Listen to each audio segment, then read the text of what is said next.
rain fell in sheets, relentless and cold, drumming against the windshield of a black luxury sedan idling near the curb. Inside, Jackson, sharp-suited, mid-40s SEO of one of the fastest-growing pizza chains in the country, sat in silence.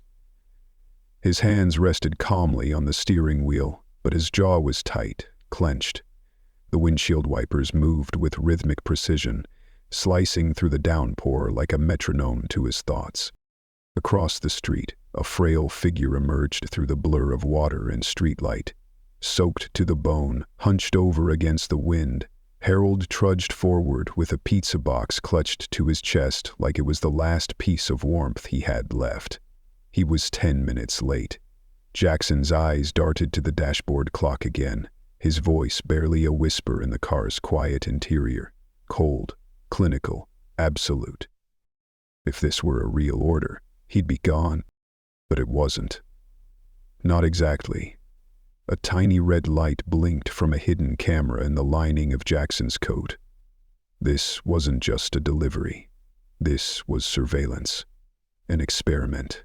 A calculated trial. Harold, age 67, was the subject of tonight's test.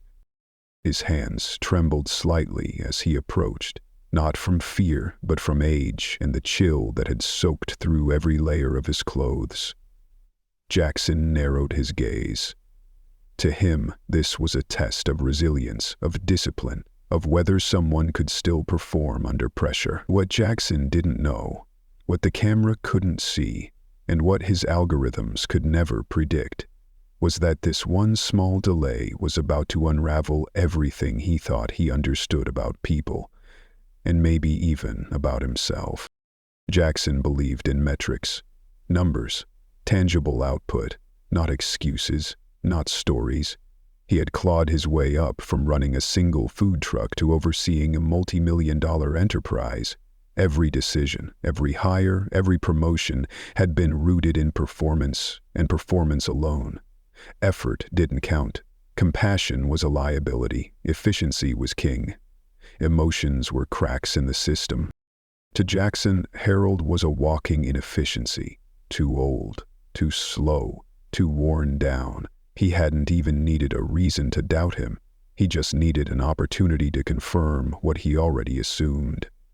Harold wasn't being tested because he'd failed before. He was being tested because Jackson was convinced he soon would. It started with a quarterly report. Too many late deliveries. Too many explanations that sounded more like stories than facts. Jackson didn't want anecdotes. He wanted data. So he built a system. Fake customer accounts, hidden cameras, real orders placed during the worst conditions, rain, rush hour, impossible addresses. The goal wasn't to catch mistakes. It was to expose weakness. To him, this was quality control, but deep down, it was something colder. It was about control, about confirming that his trust in people was misplaced. Harold was first on the list, not because he had done anything wrong, but because Jackson believed his time was already up. That night, as the storm rolled in, Jackson placed the order under a fake name and waited. He knew the route, he knew the weather, he knew the odds, and he watched the timer tick past the acceptable limit. Harold finally appeared, thin, stooped, face lined with years of quiet endurance. His wrists were wrapped in cloth, a makeshift brace to ease the joint pain that came with every winter's chill. He didn't drive. He rode a rusted bicycle with a chain that squeaked on every turn, yet he never once called in sick, never once asked for accommodations. While other drivers complained or quit, Harold simply kept showing up. His uniform was always clean, though it had long since lost its shine. His eyes were tired but gentle, carrying the quiet dignity of a man who'd learned not to expect applause. Before each delivery, he double-checked the receipt, then whispered the address to himself like a silent prayer. One last confirmation to get it right. Most customers barely noticed him. A few called him Sir. Many didn't even make eye contact. But Harold didn't work for validation. He worked because he had to. Because there was no one else. Behind his humble composure lived a man carrying more than any resume could reveal. Harold lived in a cramped one-room apartment above a laundromat. His wife, Margaret, had died 5 years ago. Cancer, quick and merciless. Since then, his world had shrunk to two: himself and his son Daniel, who had been paralyzed from the chest down after a car crash. Daniel, now 32, lived in a long-term care facility. Insurance barely scratched the surface. The rest was up to Harold. 7 days a week, rain or shine, every tip mattered. Every shift was another night with the lights on, another medication delivered on time, another hour of life preserved. He never shared his story, not because he was proud, but because he didn't want pity. Only purpose. Even when doors were slammed in his face, even when a crumpled dollar bill was tossed at his feet like spare change, Harold simply nodded, picked it up, and said thank you. Always respectful, always calm, even when it hurt. If the order was wrong, he apologized, even if it wasn't his fault. If someone asked why he was still working at his age, he'd just smile and say, "I like staying busy." But behind that smile was exhaustion wrapped in quiet grace. To Harold, kindness wasn't a weakness, it was a duty. Every delivery was a defiance of bitterness, a declaration that life, even when unfair, didn't have to make you cruel. At the shop, he had a reputation, not for being the fastest or the loudest, but for being the most reliable. "Harold's never late," one of the younger drivers once joked. "He probably sleeps in that uniform." They admired him, quietly, because while they could call out or complain, Harold never did. So when he ran behind that night even just by a few minutes, it didn't just feel late, it felt wrong. Like something sacred had been interrupted, like the storm had pulled him off his path, and no one knew why. In his delivery bag, Harold always carried extra bottles of water. Not because it was required, but because some people forgot, and he hated seeing anyone eat without a drink, so he'd hand one over and say, "On the house, just stay hydrated." That was Harold. Always thinking of others, even when no one was thinking of him. No one trained Harold to do those things. No policy told him to offer bottled water or apologize for things beyond his control. He never got reimbursed for time lost or for food that was cold by the time he finally found the right door. And yet, every single time, no matter the weather, no matter the mistake, no matter who was truly at fault, Harold would lower his head slightly and say, "I'm sorry, I'll do better next time." It wasn't guilt that drove him. It was muscle memory. It was humility forged from decades of quiet endurance. To Harold, respect wasn't something dictated by title or seniority. It was something earned, day after day, moment after moment, by the way you carried yourself, especially when no one else was watching. It was how you spoke to a stranger when they yelled, how you reacted when a door slammed, how you kept going when everything told you to stop. Jackson watched the footage again, the same footage, the same delivery. He rewound. He paused. Harold's face didn't flinch. He was too calm, Jackson thought. Too composed, even when clearly under stress. It didn't add up. In Jackson's world, selflessness was rarely pure. It was a mask, one often worn by those hiding incompetence or weakness. To him, kindness was strategy, not character, a way to win trust or avoid confrontation. It was a disguise, not a virtue. So, Jackson leaned back in his chair, eyes narrowing, deciding one incident wasn't enough. One on-time smile didn't prove anything. He needed more data, more pressure, a tighter deadline, a more difficult location, a setup built to frustrate. And this time, he gave the customer strict instructions. Act angry, be confrontational, push his buttons. Let's see what breaks. What Jackson didn't realize, what he couldn't calculate, was that Harold didn't break. He bent. He adapted. He endured. And he did it without ever knowing he was under scrutiny. The second test came like the first, quiet and unannounced. Jackson behind the scenes pulling strings. Harold just doing his job. No arguments, no suspicion. Just two men unknowingly locked in a quiet war. One trying to provoke, the other simply surviving. Jackson called it quality control. But it wasn't that anymore. This had become personal. The address he chose was an apartment complex Jackson had once labeled high risk in delivery software. Bad signage, limited access, a broken elevator. He picked it on purpose. Rain was falling again, and the streets pulsed with rush hour chaos. He set the timer, then parked a few cars away, eyes scanning, waiting. At 5:17 p.m., Harold arrived. He paused at the rusted gate, squinting through water-specked glasses, trying to locate the right unit. Rain dotted his cap. His fingers clenched tighter around the pizza box, not from anger, but resolve. He didn't pull out his phone. He didn't call for help. He just kept walking. After a minute. By the time Harold reached the correct door, it was 5:44 p.m. 17 long minutes. His breath came short. His back hunched slightly. One shoe was soaked through. He rang the bell, stepped back, adjusted the box carefully as if still trying to protect what little warmth remained. When the door opened, he didn't complain. He didn't mention the broken gate or the stairs or the cold. Instead, he said, "Sorry for the wait. Traffic was heavier than I expected," and smiled, gently, genuinely. Inside, the planted customer followed Jackson's script, snapping, "You think I've got all day? This food's cold." But Harold didn't flinch. He didn't argue. He didn't even blink. He lowered his head slightly and said, "I understand. I'll make sure it's better next time." Then added quietly, "Thank you for your patience."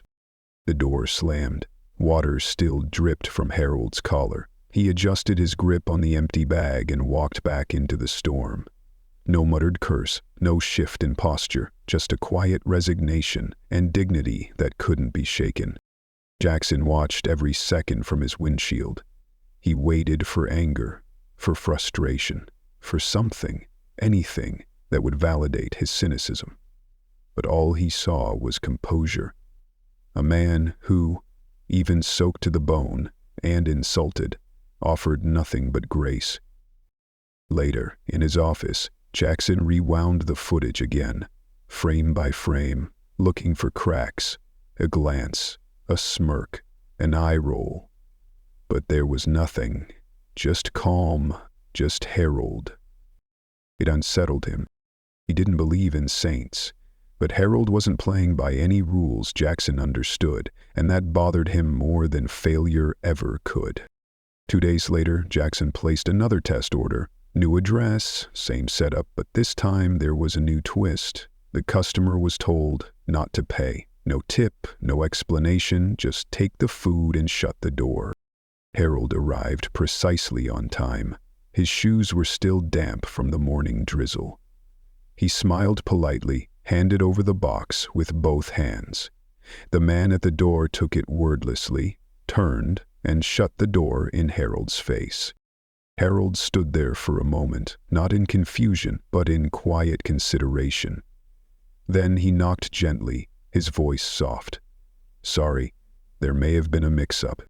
"No answer." He waited 5 seconds more, then calmly reached into his pocket, pulled out a small notepad, and scribbled a note to himself. "It's okay. I'll report it to the desk," he murmured. And that was it. No anger. No reaction. Just a man doing his job with decency when no one expected it, when no one even cared. Back in his office, Jackson hit rewind again. Still no hesitation. No trace of indignation. Just quiet, unwavering steadiness. They were in the hall, Jackson said. his voice demanding as the quiet, unwavering steadiness. "Is he acting?" Jackson whispered. "Or is that really who he is?" The feeling inside him, this weight in his chest, wasn't admiration. It was disorientation. Jackson had built his empire on control, on systems, on predictability. But Harold wasn't fitting into any algorithm. There was no upside to Harold's kindness, no incentive to his grace. And yet, it never wavered. Then something happened that wasn't part of any test. A real delivery.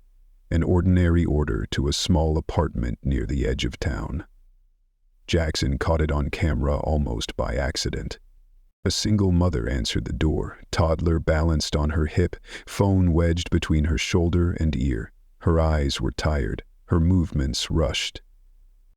Harold handed over the pizza with both hands.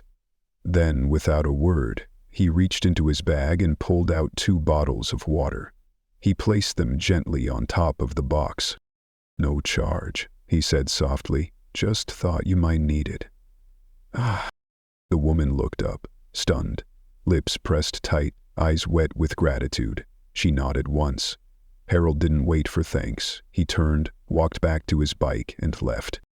But just as he reached the bottom of the steps, he heard the patter of tiny feet behind him. A little boy, no older than 5, ran barefoot across the walkway, gripping one of the water bottles.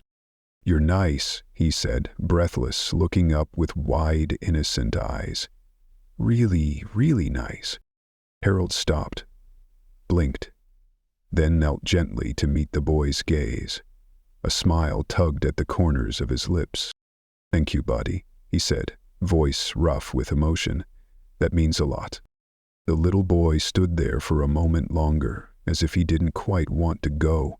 His small fingers gripped the water bottle tightly, his eyes lingering on Harold with the kind of wide-eyed wonder only children possess, the kind that sees straight through to the heart. Then came the call of his mother from upstairs. He turned, waved once with a small smile, and dashed back inside, barefoot steps echoing across the concrete. Harold didn't move. Not immediately. He just stood there. Not proud, not sad. Just still. There was no cinematic swell of emotion, no swelling music behind him. Just silence, just presence. A man who had offered something small, yet meaningful, and received something far more valuable in return. A moment of genuine connection. From behind a nearby wooden fence, Jackson watched. No one else was around. No crowd, no script. Just one man doing something kind and one child who noticed. It was simple. It was quiet. It was honest. As Harold turned to walk back to his bike, another delivery driver passed by on foot, earbuds in, arms full of pizza boxes. He'd seen the exchange from a distance and raised an eyebrow. "Why'd you do that?" he asked, chuckling. "You don't get paid for extras." Harold wiped his hands on his pants, half smiling. His voice came low, almost to himself. "Someone once did the same for me, long time ago. I never forgot." No backstory offered, no lecture on kindness, just that. The younger driver didn't press. He nodded once and kept walking, perhaps a little quieter than before. Jackson watched from down the block, leaning against his steering wheel. He hadn't expected that response. No angle, no incentive, just a man remembering something good and choosing to pay it forward, not for recognition, not for reward, but because it mattered. That night, Jackson sat alone in his office. Everyone had gone home, but something about Harold lingered in his mind, like a stone in a shoe he couldn't quite shake. It wasn't just the calm.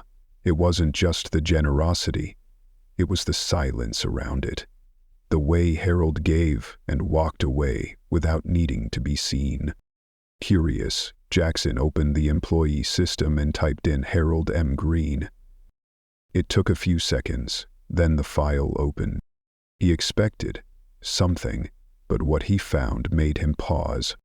Past employment: adjunct professor, literature, 21 years, local college, a scanned teaching certificate, a faculty award, an old performance review with a handwritten note, deeply respected by students, always gives more than required.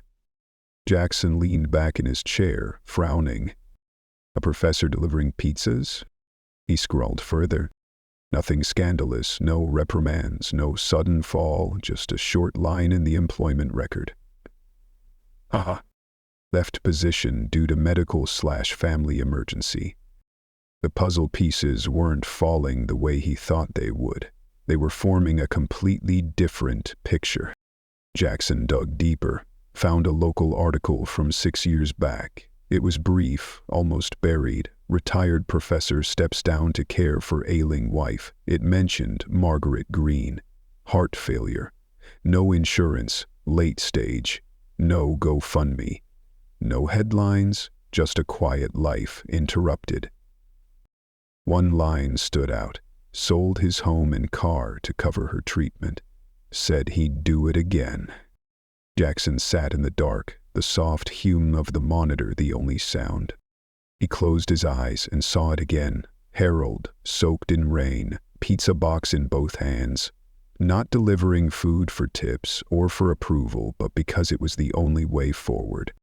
This wasn't about redemption. This was about survival. After Margaret died, the bills hadn't stopped. Their son Daniel had been in a car accident just months before her passing. Spinal damage, partial paralysis, ongoing care. Too many needs for too little coverage. Too long a wait list for assistance. So Harold got a bike, found a job, worked 6 days a week, sometimes 7, one delivery at a time, one bill at a time. No one at the shop knew why he never complained, why he never called out, why he always took the longer routes. But every tip, every mile was a calculation. One more copay, one more hour of care, one more ounce of dignity for his son. Jackson stared at the screen, eyes blurry, the weight of it settling into his chest. He's not working to survive, he whispered. He's working to save someone else. For the first time in years, Jackson felt uncertain, not about Harold, but about himself. The footage on screen was frozen. Harold mid-step, shoes soaked, tired smile on his face, pizza in hand. Jackson had always trusted structure, metrics, performance. But Harold wasn't motivated by rewards. He was moved by love. And that didn't show up on spreadsheets. The test was technically still running, but Jackson didn't even know what he was measuring anymore. He only found out about the next act because a store clerk mentioned it in passing like it was nothing. Old guy in the pizza jacket gave half his sandwich to some kid by the alley last week. What kid? Jackson asked. Giddy one, real quiet, just standing there. Jackson checked the schedule. Harold had a 20-minute break that day. He'd brought lunch from home, foil-wrapped sandwich, water bottle, apple, and he gave half of it away. No audience, no fanfare, no thanks. Just saw hunger and responded. Jackson closed the file, sat still for a long time, hand resting gently on the mouse. He'd forgotten why he started filming. One clip from a storefront camera caught something unexpected. A delivery route, wide-angle frame. Harold appeared walking alone, bag slung over his shoulder, wind tugging at his sleeves. He slowed near a park bench. Someone was curled up there under a thin blanket, bare feet, hollow cheeks. Harold stopped, unzipped his coat, and gently placed it over the stranger's shoulders. No hesitation, no glance around, no expectation of recognition, just action. Jackson watched the moment again, and again. It wasn't charity, it was instinct. One morning, Jackson left the office. No camera, no plan, just a jacket and a quiet decision. He followed Harold. Not close enough to be seen, just close enough to observe. Harold's routine was simple. Clock in, check slips, load orders, ride carefully across town. He greeted clerks by name, waited at crosswalks even when no cars were in sight, picked up trash from the street and threw it away. Nothing performative, no delay, just decency stitched into the rhythm of his day. Later that afternoon, in a quiet neighborhood, Harold slowed near a corner store. An elderly woman stood there, turning in circles, whispering names Jackson couldn't hear. Harold dismounted his bike, spoke gently, offered his arm. No rush, no alarm. A few minutes later, Jackson watched as he placed her grocery bag in his basket and helped her onto the bike's frame, one hand on his shoulder. 10 blocks, no delivery, no tip, just kindness. And when he dropped her off, Harold didn't stop for coffee. Didn't brag, didn't post about it. He simply got back on his bike and pedaled toward the next stop, like it was just another moment in a day full of them. Because for Harold, it was. Jackson stood still on the sidewalk as Harold disappeared around the corner, his figure fading into the rhythm of another quiet day. There was no crowd to applaud him, no lens catching the light just right, only the simple act of decency, unseen and unrecorded. That kind of goodness, the kind that expects nothing in return, had become so rare in Jackson's world that he didn't quite know what to do with it. Later, he sat alone in his car, parked just down the street from the shop.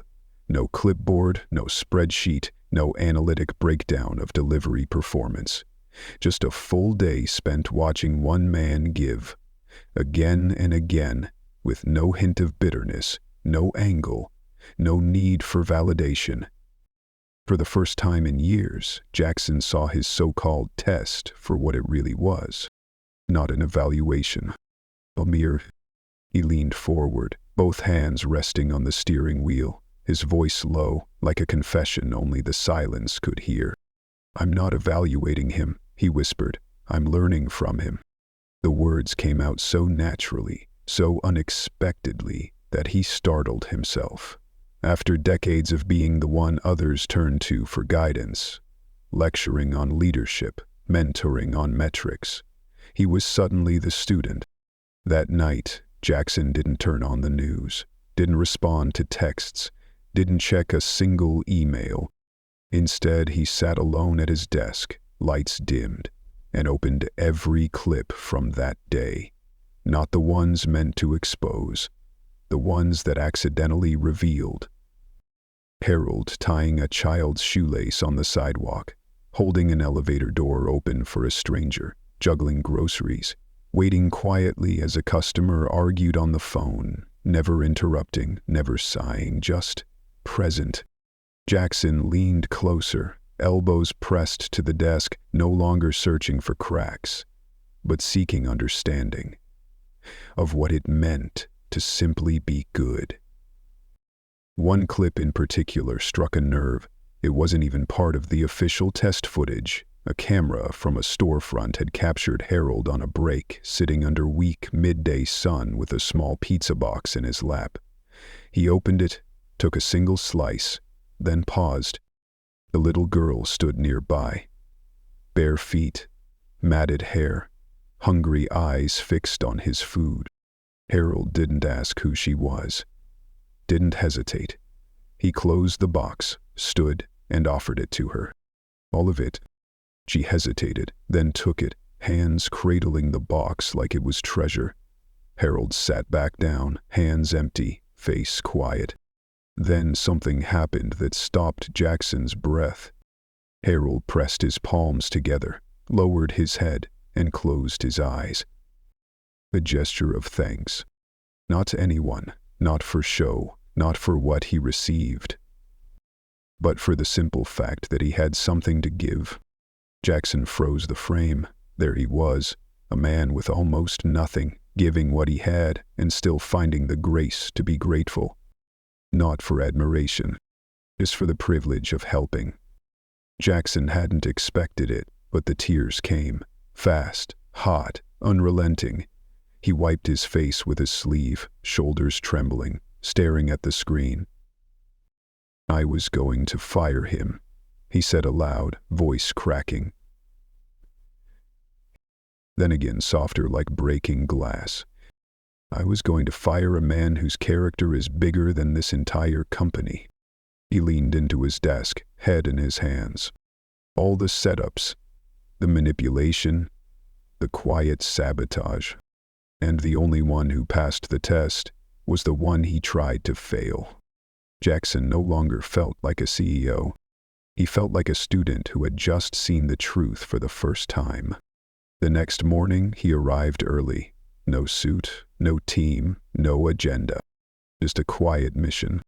He walked straight to HR. "Harold Green," he said. "I need his file." The assistant blinked. "Is something wrong?" Jackson shook his head slowly.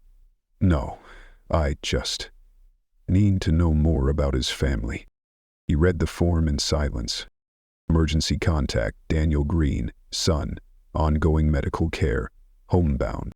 Jackson felt a deep ache stir in his chest. Suddenly the rain-soaked deliveries, the missing lunches, the worn-out shoes, the silence. It all clicked.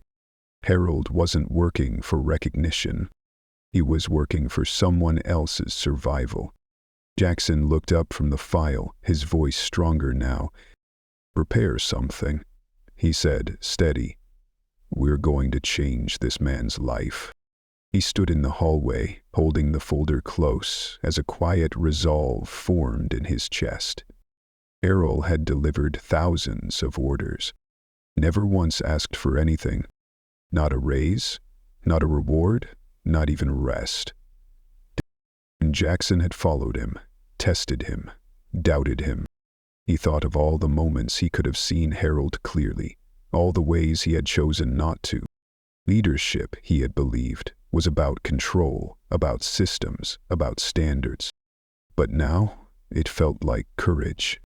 The courage to say, "I was wrong." He took a breath, and for the first time in his professional life, said the words he had never said to anyone. "I need to apologize." The following week, Jackson gathered the staff. No announcements, no banners, no cameras, just a quiet room filled with people who worked side by side every day. Harold stood in the back, confused. He hadn't been told why he was there. Jackson stepped forward, held up a remote. Behind him, a screen came to life. Clips played. Harold tying shoes, giving away food, holding a stranger's arm, smiling through exhaustion, never speaking but always showing who he was. Jackson turned to the room. "I started this project to expose weak links," he began, "but I found something else." He paused, his voice quieter. "A man who reminded me what integrity really looks like, what kindness is when no one's watching." Whispers spread through the room. A quiet, reverent kind of awe. When the final clip faded, Jackson turned back to Harold. "For your service," he said. "Steady now. And for the example you've unknowingly set." He stepped closer. "We'd like to give something back." A pause. Then a set of keys. A deed to a fully paid apartment just a few blocks from the hospital. A brand new electric scooter. And a fund that would cover Daniel's medical care for the next 5 years. Gasps filled the room, but Harold didn't speak. He just stood there, hands shaking, overwhelmed. Then slowly he sat, not from surprise, from the weight of finally being seen. The applause came, not because Jackson asked for it, but because something right had just happened, and everyone in the room felt it. After a moment, Harold rose, keys in his hand, his voice soft, trembling. "I don't know what to say," he began. "I never expected any of this." He looked down, then up again. "I'm not a hero, I just try to give what I can." Then something shifted. His voice steadied. I'm only giving back what someone once gave me, quietly. He didn't say who. He didn't have to. Because in that moment everyone understood. Kindness doesn't start with us, but it can move through us. As the lights dimmed, a voiceover rose, warm, grounded, steady. You've just heard the story of one man, a delivery driver, a father, a giver. He never asked for anything. He simply showed up, kind, steady, unseen. But people like Harold shouldn't stay unseen. A pause. If you've ever met someone like him, someone who gave without asking, who helped without hesitation, write their name in the comments. Let's remind the world, kindness doesn't have to be rare. It can be routine. The screen fades to black, but the feeling stays.